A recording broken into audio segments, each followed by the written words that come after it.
Ang unang sulat ni Pablo sa mga taga-Tesalonika. Unang kabanata. Mula kay Pablo kasama sina Silas at Timoteo. Mahal kong mga kapatid sa iglesia diyan sa Tesalonika na nasa Diyos Ama at sa Panginoong Hesukristo. Sumainyo nawa ang biyaya at kapayapaan. Mga kapatid, lagi kaming nagpapasalamat sa Diyos dahil sa inyong lahat, at lagi namin kayong binabanggit sa mga panalangin namin. Nagpapasalamat kami kapag inaalala namin ang mabubuti ninyong gawa na bunga ng inyong pananampalataya.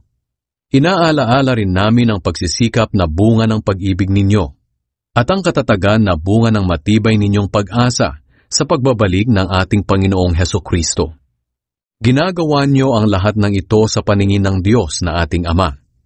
Mga kapatid na minamahal ng Diyos, nagpapasalamat din kami dahil alam naming pinili niya kayo para sa Kanya. Dahil tinanggap niyo ang magandang balita na ipinahayag namin sa inyo.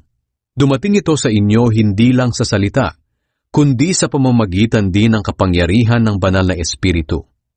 At may katiyakan na totoo ang ipinangaral namin sa inyo. Alam ninyo kung paano kami namuhay noong nasa inyo kami. Ginawa namin ito para sa kabutihan ninyo. Tinularan nyo ang pamumuhay namin at ng Panginoon, dahil tinanggap nyo ang salita ng Diyos kahit tumanas kayo ng hirap. Ganoon pa man, tinanggap nyo ito ng may kagalakan na galing sa banal na Espiritu. Dahil dito, naging halimbawa kayo sa lahat ng mga mananampalatayang nasa Macedonia at Akaya. Sapagkat mula sa inyo lumaganap ang mensahe ng Panginoon. Hindi lang sa Macedonia at Akaya nabalitaan ang pananampalatayan nyo sa Diyos, kundi sa lahat ng lugar. Kaya hindi na namin kailangang banggitin pa sa mga tao ang tungkol sa pananampalataya ninyo. Sapagkat sila mismo ang nagbabalita kung paano nyo kami tinanggap at kung paano nyo tinalikuran ang pagsamba sa mga Diyos-Diyosan para maglingkod sa tunay at buhay na Diyos.